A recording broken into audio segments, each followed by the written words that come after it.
Jai Shri Krishna Guru, very good evening to you all. I hope you had a very good day and thank you for joining me once again for the Sai Satcharita Parayan. Today we'll continue with chapter 15. Om Shri Gurubhyo Namaha, Om Shri Ganeshaya Namaha, Om Shri Saraswataya Namaha, Om Shri Guru Dattatreya Namaha, Om Shri Mahalakshmi Namaha, Guru Brahma, Guru Vishnu, Guru Devo Maheshwaraha, Guru Sakshat Parabrahma, Tasmai Shri Guruve Namaha. Shri Sai Satcharita, the life and teachings of Shirdi, Sai Baba, chapter 15. The story of Cholkar's vow of sugar candy. My obeisance to Shri Ganesh, to Shri Saraswati and Shri Guru Maharaj, to the family deity, to Shri Sita Ramachandra. My most humble obeisance, I bow in reverence to the most venerable Guru, Shri Sai Nath. Only those whose innumerable meritorious deeds have come to fruition can have Sai's darshan, are not affected by the threefold afflictions, and can successfully attain by the means the spiritual end. Be kind, O listeners, meditate for a moment on your Guru and then listen respectfully to the story by giving me your full attention. People do not say with disdain, "Oh, don't we know you full well? Why all this futile effort then? Forgive me, for you are comparable only to the ocean." It's very important that we constantly be reminded that we have to pay full attention when we're listening to any satsang, whether it is Sai Satcharita or whatever that you're listening. We need to give our 100% effort in listening to that. It's not about hearing. So every time when Das Ganu says, apologies, every time when Hemant Pant says that, you must listen attentively, or please listen attentively. It is for your own good and reminding you that you have to be here 100%. Your mind cannot wander and it cannot have other things going on. So give the time fully so that you can absorb the nectar by what is Baba is teaching in this. There must be some lesson that will come to you. That which has to come to you, you will get it. So please pay attention. The ocean which thou full to the brim, though full to the brim, will not send the river back, and contains within itself 1,000 streams of water that the cloud pours. And such are you too, my good listeners. I wish to bathe in your waters. Do not turn me away with scorn, for it is not good to abandon the meek and the poor. Be it the pure waters of the Ganges or the turbid flow of the village streamlet, they both find a place equally in the vast expanse of the ocean without causing any turbulence at their confluence. As simple as this. We all actually go to the one alone. Our end result or end goal is attaining devotion unto the Guru or the divine being. That is all we care about. And we need to imbibe and absorb whatever is being taught to us so that we go on the path of spiritual. We attain our spiritual will. That is all the end goal is. And if you look at the first verse, which started is, it's only because of some merit that you have on in many life of yours that you are even getting to listen to this satsang, or even you're getting the grace of the Guru. It's been constantly reiterated in every chapter, because it's not just because you got to get irritated with it. The reason why it is being reiterated is simply because you need to understand the importance of having that merit. You need to understand how precious it is to have a Guru in your life, and it's priceless thing to have. It's not about how much wealth you covet or what knowledge you have or what you have achieved in your life. It is about having that grace on your head, and it is that the Guru is teaching you so that you can evolve on the path of spirituality and attain your spiritual will. That is the truth. So that is why the importance is constantly reminded to you. So he's saying, don't get annoyed with what I'm saying, but please be attentive and listen to it with full devotion. Hence, O my listeners, your eager interest in listening to the stories of saints will be automatically satisfied if you take kindly to my effort. When this nectar-sweet story is heard respectfully and with faith and forbearance, the listeners will experience a loving devotion and will find fulfillment. Devotees will attain effortlessly the most excellent thing, that is God. The listeners will experience devotion as well as deliverance. The simple, faithful souls will enjoy peace and happiness, and all will find their ultimate refuge. As they listen to the stories that came from the Guru's mouth, the fear of worldly life will be removed, and the listeners' hearts will be gladdened when they experience oneness with their true self. Absolutely. That's the ultimate thing to achieve in this world. There is nothing beyond this. You need to understand what is being taught to you and why it is being taught to you. And once you experience that oneness with your own self, then there is nothing more for you to achieve. But for you to achieve that, first you have to put an effort to listen. That is exactly what here it is mentioned.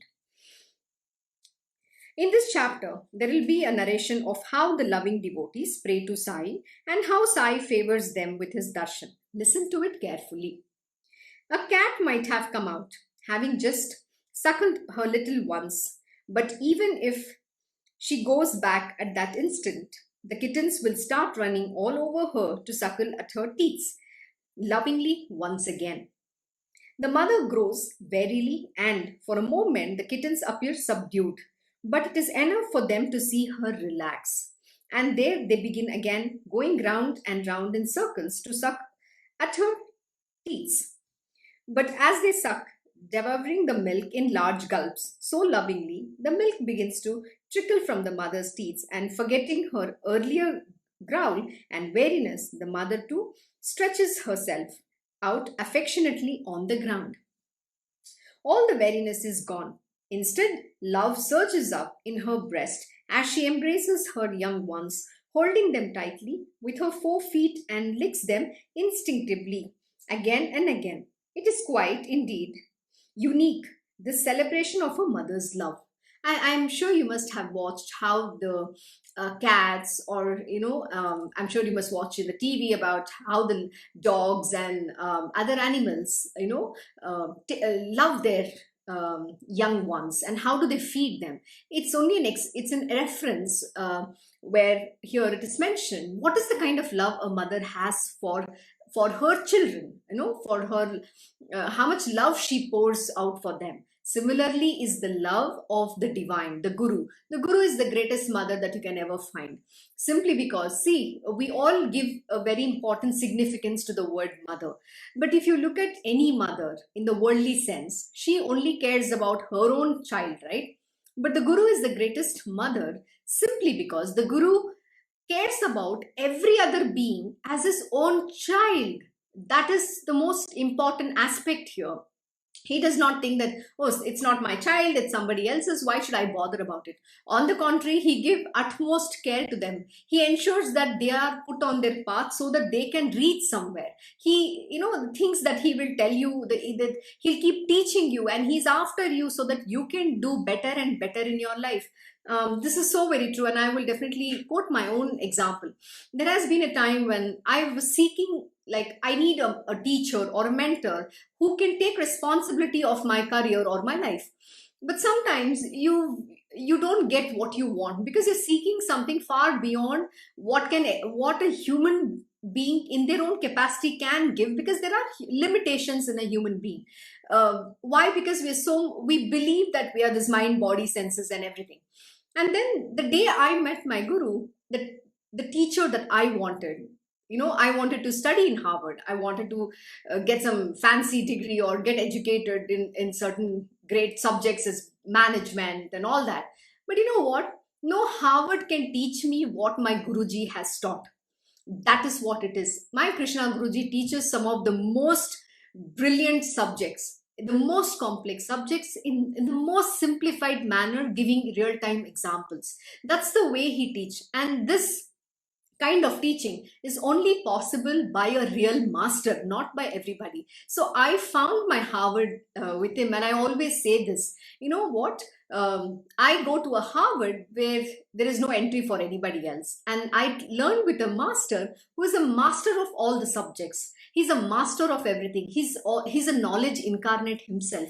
This is the way I learn under him. And there is no relaxation over here. Every single day you're put on a test, and he keeps watching you how you perform. And some days you fail, some days you succeed, but you have to keep progressing. Everything is progressing. Even if you fall, even if you fail, you have to get up and run. There is nothing to stop and say, okay, that's it, I'm going to stop now. There's nothing such thing. So this is how the great gurus work. And not just that, right? He's also teaching you something that you believe that you can't do. And in fact, yesterday he did a beautiful satsang on in Bhagavad Gita. You should go listen to his satsang every Tuesday. It is from morning 8 to 9, and it is recorded. It is on Krishna Knows. You have to go listen, especially to yesterday's satsang, in which Lord Sri Krishna is talking about the effort, the self effort. So what the guru teaches is, he's not going to give things to you on platter. Yeah, he's going to teach you, but if you do not put your own effort in rising yourself, there is nobody else who's going to do this for you. And this is what he teaches, which is not prepared by any Harvards of the world. See, Harvard or any of these fancy institutions in the material worldly sense, they teach you certain material aspect. But what a guru teaches is, he makes you all-rounder. He teaches you how you need to be able to manage your life in this material world and in your spiritual world. It's beautiful because he imparts that spiritual knowledge which is applicable in the material world, where you're able to apply some of those lessons. And not necessarily all spiritual knowledge is directly it's applicable in the material world. No, what is applicable in the spiritual world is completely not applicable in the material world, vice versa. So that is how it works. But what I'm saying here is, he's the mother who can love everyone equally and cares about everybody's welfare. And if you find somebody like that, please be very grateful to it. And don't bring your ego and arrogance and pride and all sorts of nonsensical thoughts that you have, and waste his time and everybody else's time, because nobody has time today. And the one thing that we are running short of is time. We are always battling against time. The deeper the sharp nails of the kittens are dug and bruise her teeth, the faster flows the love through the many streams of milk that gush out. Just as the deep love and devotion of the little ones produces more and more milk in the mother's teats, so also will you, single-minded devotion and love and attachment to Sai's feet, stir Sai's heart to deep compassion. Once the people of Thane had organized near Kaupineshwar Mandir a program of Hari Bhakti Parayan, Dasganu's Kirtan, which was a pleasure to hear. When persuaded by prominent citizens, Dasganu used to agree graciously to perform Kirtan without expecting a pice and without undue obstinacy. Not a pice was expected to be paid for the Kirtan, bare-bodied except for the plain dhoti round the waist and without a pagdi headgear on his head, he used to perform. Yet the large crowds that gathered were difficult to control. Incidentally, the story behind such unusual dress is sure to amuse when heard carefully. Listen to it at ease and see Baba's amazing ways for yourself. Once Dasganu was to perform Kirtan at Shirdi and came out donning an angarkha, a longer outer frock-like garment for men, and uparna, a small piece of cloth, on his shoulders and a turban on his head. Quite pleased with himself, he went to make obeisance to Baba, as was the custom. When Baba was heard remarking, "Bravo, you are indeed decked out like a bridegroom. But so adorned, where do you proceed?" asked Baba. Dasganu then replied that he was going to perform Kirtan. Baba further said, "Why this angarkh? Why this uparna, this turban? What for all this effort? These things are not for us. Take them off before me right now. Why carry their burden on your body?" Obeying Baba's command, immediately he took them off and placed them at Baba's feet. From then onwards to this day, while performing Kirtan, Dasganu is always seen with a bare, healthy-looking body, chiplis in his hand and a garland round the neck. Although this style is unconventional, it has a solid, pure foundation. It is the style of the famed Narada Muni, who is the most learned among the learned. This tradition originated from Narad, and it is from here that the long line of Haridas Kirtankars has started. They are not burdened with the outward trappings of dress. Their sights are set on the inner purity of heart. Too familiar is the figure of Narad, with only the lower half of the body covered, the hands playing on the veena and chiplis, while on the lips a loud proclamation of Harinam constantly. By the grace of Sai Samarth, Das Ganu himself composed kathas of saints and narrated them in his kirtans, which he performed free of charge. Through these, he became renowned. It's a very beautiful thing what Baba is talking about. He's telling when you're going out to do the service of the divine. Example here, Das Ganu is going out to do kirtans. So he donned a very nice fancy garment and he wore the turban and all that, right? But Baba is saying, why do you need all this? Why do you need this show? Why do you need to, carry the burden of wearing such fancy garments? It only attracts, people are going to look at you and they're not going to listen to what is being told. So it's not important that we put on a show. When you're pure of heart, when whatever you speak comes from within your heart, you don't need to adorn some fancy garments, fancy clothes, and go and worship God. Because when you don all these fancy things, people are going to look at your clothes and get distracted.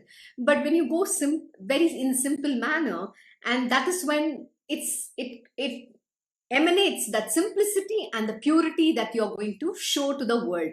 It also signifies how humble and how simple you are. It's being humble and simple. Simple means it just talks about you're just there to do that service. You're here to tell the world about the great stories of the great saints and talk about their praises. That is what you're doing the kirtan for, not to demonstrate how good looking or how beautiful your garments are. And there's a beautiful example quoted about Narad Muni. In fact, Narad Muni has taught he's taught in a very beautiful text called Narad Bhakti Sutra, in that how do you attain devotion to the divine. And this is extremely important. Probably we'll do the text someday. Everything it's about devotion alone. But how do you do? Even how do you look? How do you sit? How do you worship? Everything is so beautifully described. And Narad Muni himself is an example of how you need to attain a devotion to the divine. And he constantly keeps chanting the name of Lord Hari. Das Ganu thus generated great enthusiasm for Sai devotion among the people, fostering love and devotion for Sai, the ocean of self-rejoicing. Absolutely. So when you go with that very simple and pure heart, then you instill devotion in others through your words, through your praises, through the songs that you sing and whatever kirtans that you're performing. In that, there is full of love. Every word carries the power. And that, when listened, instills the same love for the divine in the listeners. And that is why it's said we should, our heart should just be devoted. And when we go with that single faith and devotion, the one who listens gets that knowledge and the devotion too. No less a contribution has been made by Chandorkar, the most eminent among the Sai devotees, for it is he who is really responsible for spreading Sai worship. It was solely due to Chandorkar that Das Ganu first came here to Bombay and started performing bhajans and kirtans to Sai in various places. Maharaj was already well known in Pune, Sholapur and Nagar districts, but amongst the people of Konkan, it was these two who spread Sai devotion. Thus, amongst the people of the Bombay Presidency, Sai worship started by the efforts of these two persons. The all-merciful Sai Maharaj appeared in Bombay through these two people. In the Shri Kaupineshwar Mandir, on that day, in the midst of the loud proclamations of Sai's grace in the Kirtan and of Harinam, Cholkar experienced a sudden strong urge. Many had come for the Hari Kirtan, each one appreciating it for a different reason. Some liked Bua's proficiency in the Shastras, some admired his expressive gestures and gesticulations. Admiration of some was reversed for Bua's singing. Excellent! Oh, how wonderful is Bua's singing! How totally absorbed he becomes, taking Vittal Naam, and how he dances, enraptured narrating the Katha. Some were more interested in the prelude to the main Katha, while others loved to hear the main story. Some liked to watch the imitations and mimicry that the Haridas resorted to in the course of his narration, while some others were fond of listening to parables and fables that came in the later half. Whether the Bua is an erudite Sanskrit scholar or ignorant of it, whether he can unfold levels of meaning from line to line or is an adept only at explaining the philosophical statements that come from in the later half of the Kirtan, it makes little difference, for the ways of the listeners remain the same. Absolutely. See, everybody gets what they are listening into, what they should get. Not necessarily that what I experience is what somebody will experience. And this is a very important thing for the devotees and the disciples to understand. There is no way you can measure the depth and the breadth of your devotion. It is not comparable to anybody. Look, it's as is your faith, so are your experiences. I keep reiterating the same thing every single day, simply because it is how much do I want the divine, it is how much do I crave for it, it is how much effort do I put. It's equivalent proportion to that is what you will experience the devotion and the kind of experiences that you will get out of it. And also the most important, the knowledge. Devotion and love is one aspect, knowledge is another aspect.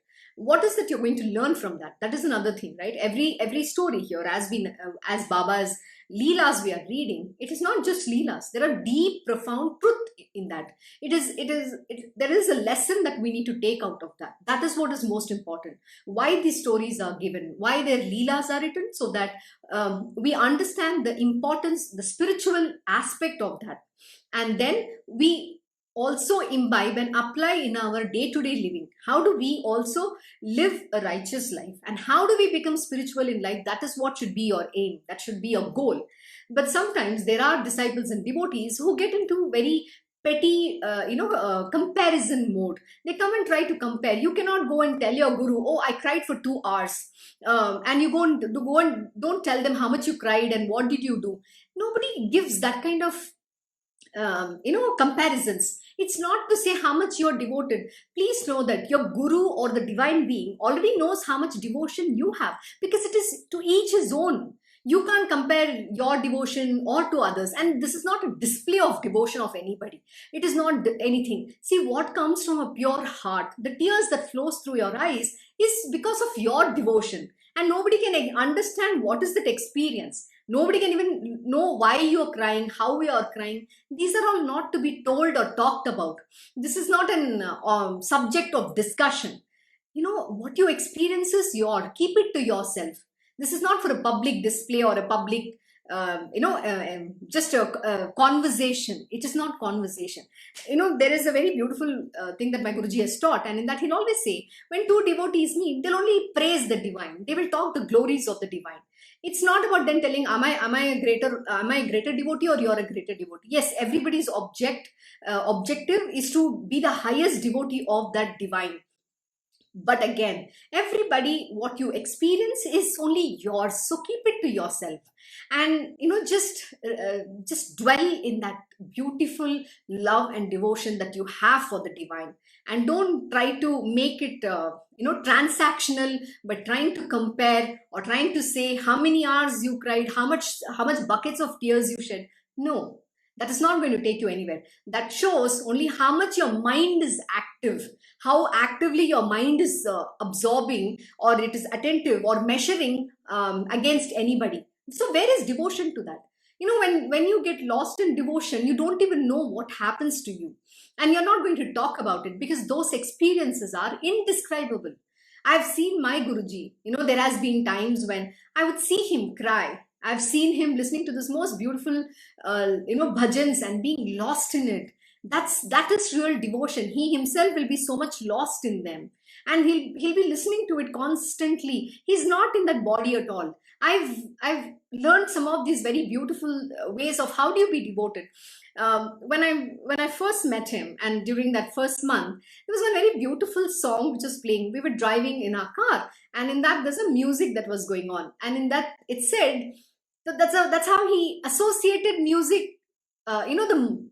The whatever the music, it could be Bollywood, Hollywood, whatever music that you're listening. He told me how to associate those love songs or whatever the songs are to the divine, and that's how I learned. And since then, I can only associate anything that I listen. I can only associate to Lord Krishna or my Guru. That love, that is how I associate. Then it becomes a bhajan by itself, no matter what you're listening to. And in this, there was a very beautiful song it was playing. It says, "Aaya re tera dil ko churane, something like that, which means he's come, the Lord has come to take your heart away. That was so apt. And then he taught me, he said, Raj, he would call me Raj. And then he said, what is being said? आया रे तेरे दिल को चुराने, आया रे तुझे अपना बनाने. He's come to make you yours. You know how sweet and how profound it is. But if you look at it in a normal way, you're talking to some human being. But when you associate it to Lord Krishna, the whole meaning changes there. It's so profound. And that time he said, can you just apply this to Lord Krishna? And I'm like, oh my God, yes. Oh wow, how beautiful it is. Since then, every song, everything that I listen, I would only look at Krishna in that, Lord Krishna in that. There is nobody else to look at. And that is how it is. And to me, it's, you don't even have to sing. You can sing, a Bollywood song or whatever the song that you love to as a bhajan to the divine. So nobody says you can do that. So since then, when we would drive down, we would go on pilgrimages and we would long drive downs. Okay, so we'll play all our favorite numbers, all the love songs and some of the most beautiful songs, Sufi songs, and all these, everything in association to the divine. And we would cry. We don't listen to, you don't have to necessarily listen to all these bhajans and all, not necessarily. I mean, yes, you do listen. Like for us, the most favorite is Krishna bhajans. And if you look at it, Adi Shankaracharya has composed some of the most beautiful bhajans, right from Madhura Ashtakam, Krishna Ashtakam, so many different things. And if you listen to that, altogether it takes you in a different level itself. You are in a different realm. So you can choose what you want to. And we would get lost. And my Guruji sings so beautifully. And oh my God, and when we drive, we wouldn't even know how many hours we have driven. And that's how it is. And that's oneness. No matter where you are, you're only thinking about devotion. And devotion can be expressed in so many different ways. This is what is mentioned here. And why you need to listen to kirtans, bhajans. And there's a very important thing. So today in the world, we are in a 21st century, we are in the age of Kali Yuga, and people listen to different songs. But if you can take those love songs and associate with the divine, oh my God, try that out. It's absolutely amazing. Of these types, there are many listeners, but it is hard to find the class of listeners in whom faith and devotion to God or saints grows steadily as they listen. And this is also true. It doesn't mean that you listen and then it's the faith and devotion sprouts immediately, but it has to come because it has to hit within your being. Nobody can give it to you from outside. See, these are all a way. It's a method, or it's a way for you to be associated with that and evolve on the path, so that the faith and devotion can be instilled. But nobody can force you. It can't be given to you from outside. It has to open up from within yourself. And that's why we say it is self-realization. It has to come from within. There's nothing outside there. But that comes only when the faith and devotion grows. And what indeed is the fruit of that listening, where katha after katha is being listened to indiscriminately, while there accumulates layer upon layer of ignorance. In vain is such listening without discrimination. Can it be called soap when it does not remove the dirt? Can it be called discriminate listening which does not remove ignorance? Simple, trusting soul that Cholkar was, love for Sai surged up in his heart as he said to himself, "O compassionate Baba, please look after this meek, helpless creature." Absolutely. So what is being said here is very simple. You know what? No matter how much you listen, or if you cannot, that ignorance cannot go away, or if the soap cannot remove the dirt is the ignorance, and then instill that love for the divine at once. What use is it? There's no point in what you've listened, because that has not happened. Your heart is not opened up. So that's why he said, not everybody who listens to this leelas or the satsangs doesn't mean that their heart is opened up for the faith and devotion. It doesn't happen with everybody. So even if you put in effort, but that effort has to continue. Someday the grace will dawn and you will understand that. But doesn't mean that you can stop listening. No, you have to continue with it. Even if it doesn't open, that effort is very important. And that is what's said here. But there are people who are the true devotees of the divine. The moment they listen, that devotion will open up within them. That's what is being mentioned here. Cholkar was a probationer, poor and moneyless, who was unable to shoulder the burden of providing for the family and put the entire responsibility on Baba for obtaining the means of livelihood through the government job. People keenly desiring something take a vow that if their wishes are fulfilled, they would serve to the Brahmins whatever food they desired and to their heart's content. The rich promise to feed 1,000 people or to offer 100 cows if their heart's wishes are fulfilled. But moneyless that Cholkar was, when he took a vow, remembering Sai's feet in all humility, he said, Baba, mine is a poor household, my entire dependence being on getting a job, but to become permanent in my job. This examination must be passed.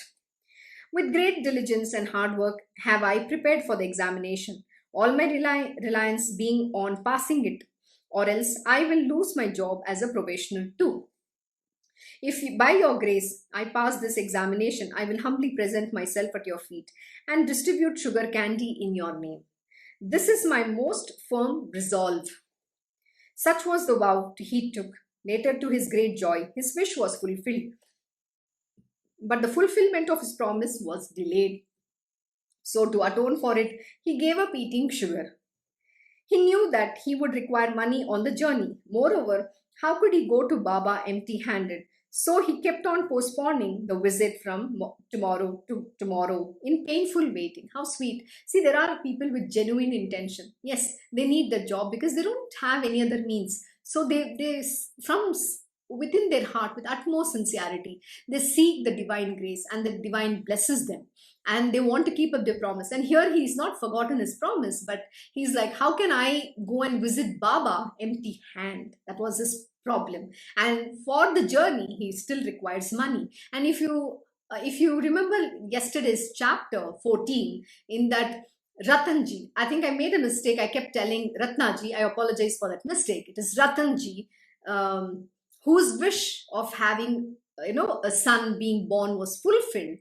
And in that, it was taught all about why you need to give Guru Dakshina, number one, and how you don't go with empty hand to meet a Guru. No matter whether you're rich or poor, even a leaf of tulsi, Lord Shri Krishna just says this. It doesn't matter what you offer, even a leaf of tulsi, if you offer with that faith and love, I will very graciously accept. So here also, Baba's not asking him anything, but it was his vow that he will want to offer sugar candy to Baba. And so, in order to keep his word, he gave up eating sugar. How sweet is that? See, this is called truth. This is called the real devotion. Yes, you are in a situation, but you know what? The further story will tell you how Baba himself will make provisions for Cholkar to visit him and offer him the sugar candy. Let's listen. Let's read further. Let's see what happens. It may be easier to cross Nangat, the dangerous cliff of the Shayadri range, but it is far more difficult for a householder to cross the threshold of his house. So long as the promise made at Shirdi remained unfulfilled, any dish with sugar in it remained excluded for Cholkar, who continued to drink even his tea without sugar. After some days had passed in this manner, the time came for the Cholkar to go to Shirdi. So he went there, fulfilled the vow that he had taken, and was very happy. As he took Sai's darshan, Cholkar prostrated before him and, bowing at Baba's feet, was filled with satisfaction and joy. With a heart so purified, he then distributed sugar, offered coconut to Baba, and said, Today all my heart's desires have borne fruit. How sweet! Sai Darshan made him happy. His conversation with Sai gladdened his heart. Since he was Jog's guest, he naturally had to go with Jog to his house. Cholkar was astonished to hear these significant words referring to his secret, his eyes filled with tears of joy as he placed his head on Sai's feet. Jog was filled with a fond admiration for Baba, and as for Cholkar, he felt it twice as much. He alone knew the reason for it, as in his innermost heart he recognized the sign. Baba had never touched tea in his life. Then why all of a sudden should he think of it at that particular moment? It was, of course, to reaffirm Cholkar's faith and to impress on his heart the mark of devotion. Such is the great divine being. Baba is all-knowing, and he knows what did Cholkar did, what is the vow that he took. Suddenly, Baba gave an Suddenly, Baba gave an even clearer signal that he knew everything by saying, Cholkar, your promised sugar candy has reached me. And so your vow of giving up sugar is fulfilled too. Your agitated mind, when you took the vow, your atonement for the inordinate delay in fulfilling it, all have I known, though you wanted to keep it a secret.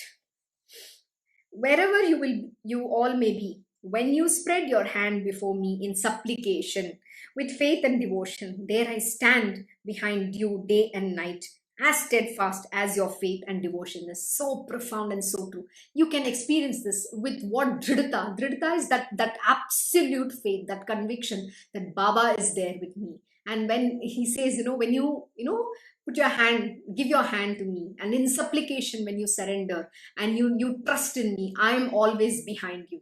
Like my Guruji will always say, I'm always there with you. Go do. It's just this word, that conviction. My Guruji is with me at all times. Like I keep narrating these beautiful stories about some of my own experience. And I love to narrate one of the other experience that I have had. When I moved to Singapore after being a year old in spiritual with my Guruji, it was the most painful parting, and that was so terrible. It felt like my heart was chopped into million pieces. I don't know what is happening within me.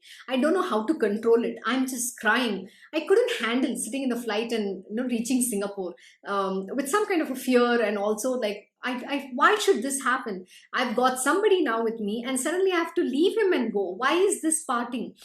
And the first day I land on April 1st, 2010 in Singapore. And I come out. My friends, I was going to stay with my family friends for a shorter period of time till I find a home. So they came to pick me up. And you know what? The first thing that I saw as I came out of the airport and we were driving down, in Singapore, there is this blue color car, the taxi is called Comfort Delgro. And behind that, it is written, everywhere with you. How beautiful it was. And since then, every time I'm looking for something and I'm searching him, there is this message all over, everywhere with you. So there'll be some cab which will go and it'll have that sign. This is one way of telling me I'm always with you. I'm there. Why are you worried? Why fear when I'm here? So that is the beauty. And this is so beautiful. That conviction, and that is what you need. And let me tell you, no matter what you try to do, and this is not going to come like that just because you think you can get this. It has to come from your heart, from your innermost being. You need to have absolute faith in that one. And you cannot doubt, you cannot question. Even one doubt is like a poison. There's a bottle of Ganga, and in that, if you put a drop of potassium cyanide, that water becomes poison. It cannot become pure anymore. Such is your heart. One doubt, one thought of doubt, it's gone, it's destroyed. You cannot have that faith, nor devotion, nor love. No matter what you try and do, you can be even with the Guru, you're not going to achieve anything. Because the most important thing is you need to stop your doubting. You need to stop all your garbage that you get from outside. First, you need to evolve to even understand, listen, and be devoted to that divine. That is how it works. So for me, the 10 years, no matter where I used to be in Singapore, whenever I've thought of my Krishna Guruji, there will be that car and that everywhere with you. That was the conviction. And it was so sweet. He doesn't have to be physically with me, but he's talking through the nature, whether it is through inanimate or animate objects, it doesn't matter. Whether through somebody will say some message, or it is through whatever the article I'm reading, or whether it is through satsangs, he's always communicating. And you need to be a recipient of it. Your heart has to become the receiver. And this is my Guruji will always say, right? Yes, I can give knowledge, but if your heart, you're not tuned to receive, you need to be tuned to that network. If you're not tuned, then how can you receive it? Because you're not even tuning yourself first. And once you become a receptor to that, then you will receive it, right? Otherwise, you're not going to get that. Even if the God comes and stands in front of you, you're still going to doubt and question. So where is the point of even faith or devotion? You will still see an ordinary human being in anybody. Forget about even the Guru. Guru though gone. You are going to see him how mortal. That is exactly what your mind is still going to see. You cannot experience God at all. That is what Baba is saying here. That faith is what you need to have. I may be here in physical body And you may be far away beyond the seven seas, yet whatever you do there, I know it here instantly. This is the truth. I'm so beautiful, I just narrated this experience, and here Baba is actually saying this is exactly how it works. You may go anywhere in this world, and there I go with you. My abode is your heart. I dwell within you. I who thus abide in your heart, it is me that you should always worship. Even in the hearts of all the living creatures, it is I alone who dwell. Hence, whoever you may come across in the house or outside of it, or on the way, they are all my manifestations. I pervade them all. An insect, an ant, creatures living in water or moving in the sky, or animals on the land, a dog or a pig. I pervade them all, most truly and always. Yes. One of the most challenging things on the path of spirituality is to see God in everybody and everything. And that's a very difficult task. And that is one of your milestones that you have to cross. And that is not so easy. Because sometimes you like some people, you don't like some people. The problem is we human beings have this, we go through yo-yo having these pairs of opposite. But uh, uh, the rule in spirituality is that you have to have an equanimity of mind. You cannot sway between good and bad, or ugly and beautiful. You can't sway between this happy, joy, nothing, nothing, nothing. You must be able to see God in everything, and that's a huge test, because that is what will help you to cross over another level in spirituality. And that's the most difficult thing, which is what my Guruji keeps teaching all of us, and especially me, over and over again. Because sometimes the mind comes and you don't even know when the mind comes, and when it comes you will have to fight to overcome that. That's a very difficult test. But here these divine beings are all pervading. They are mastered. They're the manifestation of divinity himself. They're the God Almighty themselves. So for them to be this is not very difficult, because they know that the entire universe is the manifestation of the divine itself. It is for us to attain the spiritual wheel. We need to be able to do this, and that only comes with practice, and that doesn't happen overnight. You have to really wear yourself to get to this stage. And when you put that effort with the grace of your Guruji, you will be able to cross over. And it is my conviction. My Guruji will always say that I'm always with you. I will never let you fall. Yes, you have to put in your effort. You may fail, but you have to get up and run again. You have to put the effort. You have to keep trying, keep trying. Someday you will get there. That is what is important. Hence, do not consider yourself as separate from me. Great is the good fortune of him who will know me as not being different from himself. Trivial as these words may appear to be, they are great in significance. How great must be Baba's fondness for this Cholkar that he gave him the treasure of devotion. That's the greatest gift that you can offer to your Guruji. It's not about wealth. The treasure of devotion, that is the treasure you can offer at his feet. That is what he cares about. That is what the great masters and the divine would love to covet from you. Nothing else. They are not interested in your what you offer with them, the money and everything else. It's about either you live what they teach and then give them that devotion. That is what they would love to covet. And for them, it is that one thing will make them satisfied of having been manifested in this world. And they will feel that they say, no, oh, my life, my janma sartak, means me being born has reaped that fruit. It served its purpose. That is what they will feel. What there was in his mind was thus revealed to him by Baba through direct, equal, actual experience. Oh, how skillful are the ways of the saints! Baba's words were priceless, and as they entered deep down into the devotee's heart, they became the sap of life to the orchard of devotion and love. To devotion, they are as a mast is to the ship.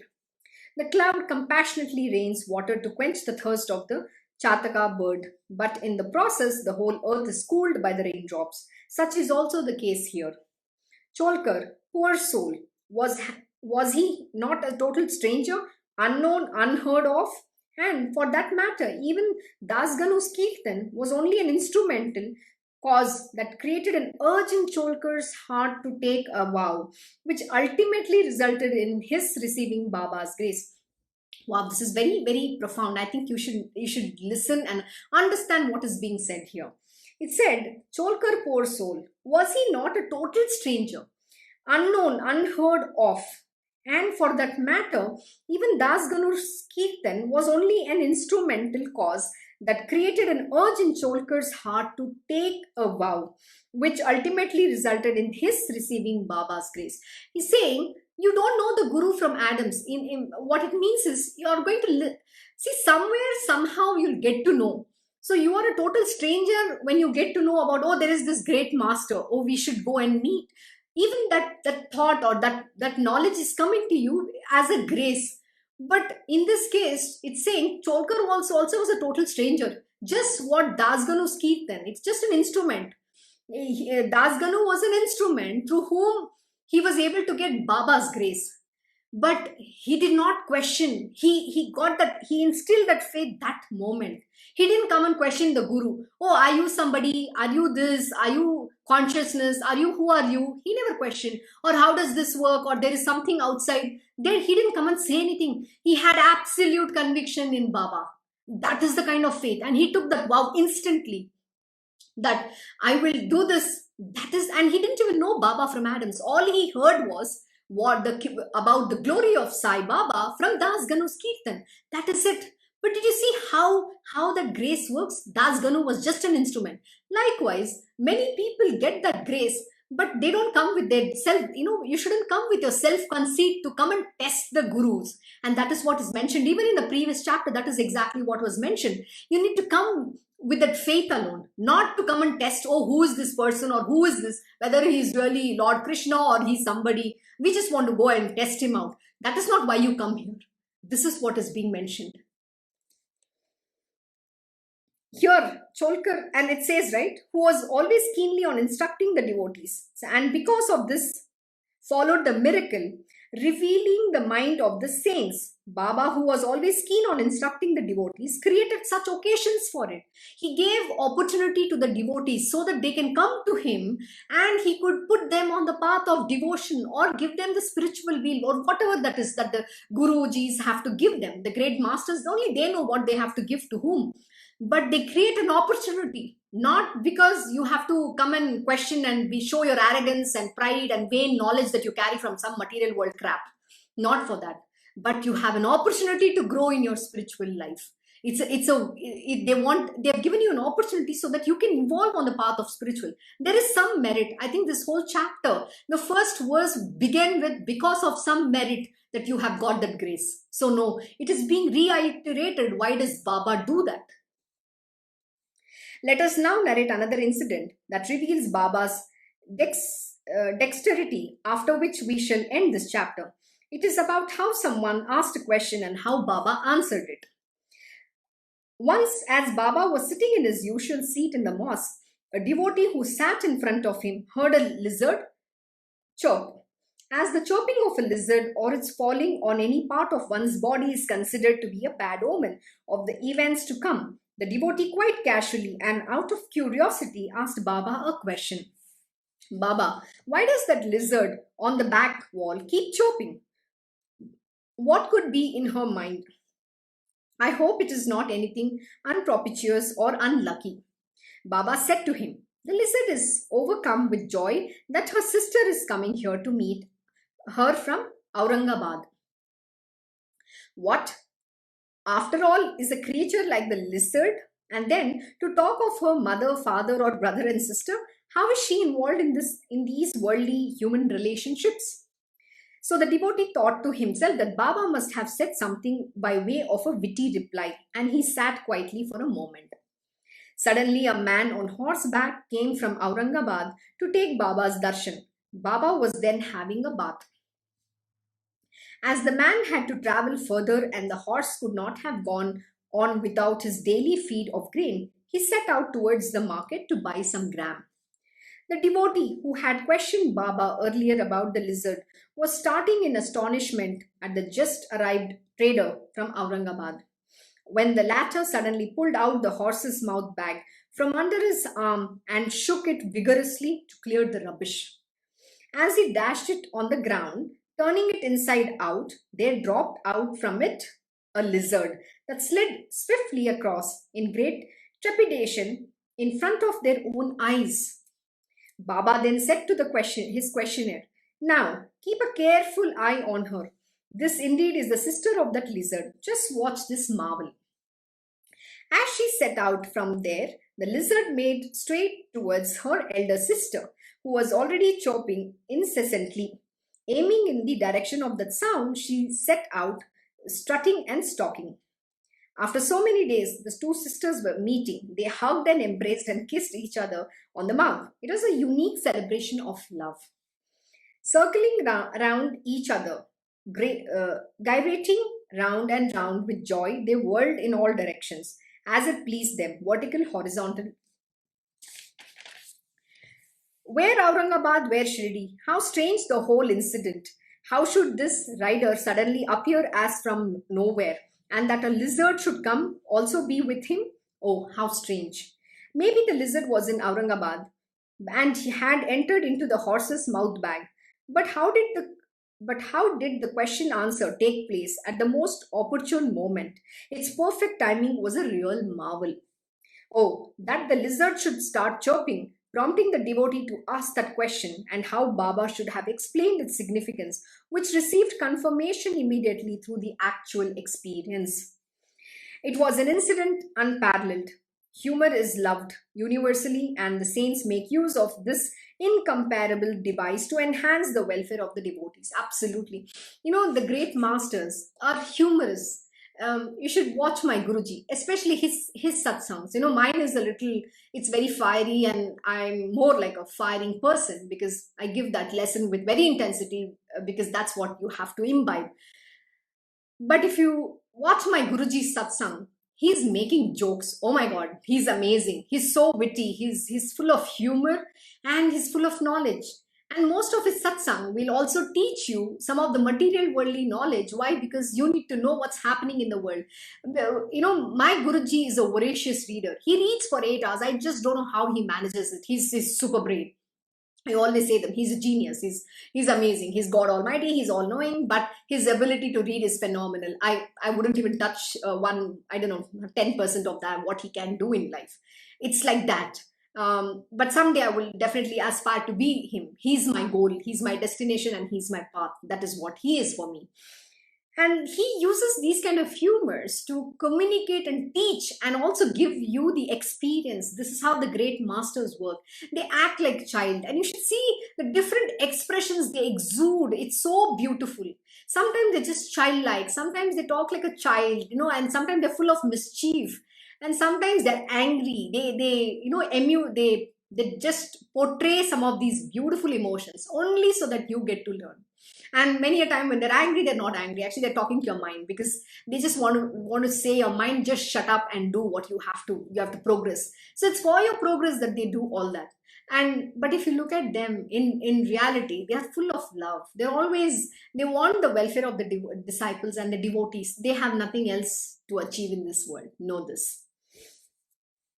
Just considered, had this inquisitive devotee not been there, or had no one put the question to Baba, how would Sai's greatness have been revealed? And who would ever have understood the meaning? Many a lizard have well all heard, so often making these sounds, but who has bothered to find out the meaning of the sounds or even about why they choke? I have to say this, it's my faith. Every time, when we talk or when we do satsang from last many years, when there is a lizard sitting and it chirps at that moment, to me it is Baba telling, yes, that is right. He always is there around in whatever form. Every day when I do this satsang, at some point in time, when that apt moment of that knowledge to get, and he's giving me that knowledge, or he's when I'm saying certain thing and emphasizing a point, he will chirp, look, yes, you're right, I'm here, that is what it is, that is what it is. Just telling me, go ahead, I'm there, what you said is the right thing. And when I say to him, Baba, where are you today? I didn't see you. And suddenly, he's on the window. He's just like this holding hand and gave me a freak. So it's so cute how the divine beings appear. So this is what is mentioned even in this earlier verse. You need to be able to see the divine in everything. But it is your faith and where you will find that grace to see them in that object, see them in anything. It is nobody else who can give you that grace outside. It is your faith alone. How much you love them and you can experience them in everything. That is the truth.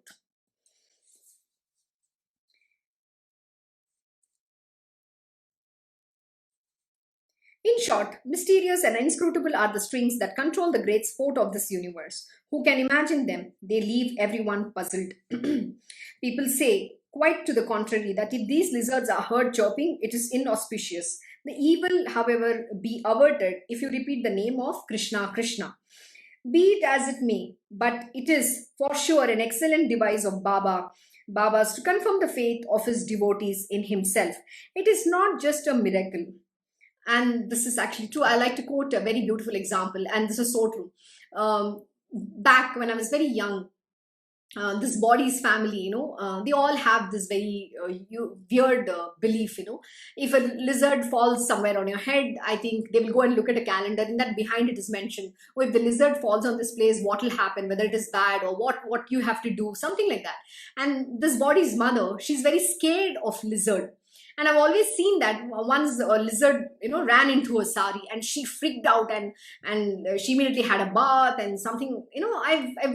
I've experienced those kind of things many a time. And even when it had a few times the lizard has fallen on my head or something like that, I'm like, oh, this is a bad omen. I'll go tell my mom, oh, where exactly? And she'll go look up the thing, and oh, no, nothing good or something bad. I don't know, they already have this weird belief system. When I came into spiritual and when I started this journey, I'm not joking. To me, every lizard that I see, I only know it's Baba to me. And yes, and since then, that faith have always given me, like example, the experience. When my Guruji used to live in Goa once, it so happened we traveled to a very beautiful temple in South India, in Kanchipuram. It's called the Kamakshi temple. Okay, it's one of the Shakti Peetams. And there is this golden lizard, and whoever visits the temple, you have to touch that lizard, and it's in gold and silver, I guess.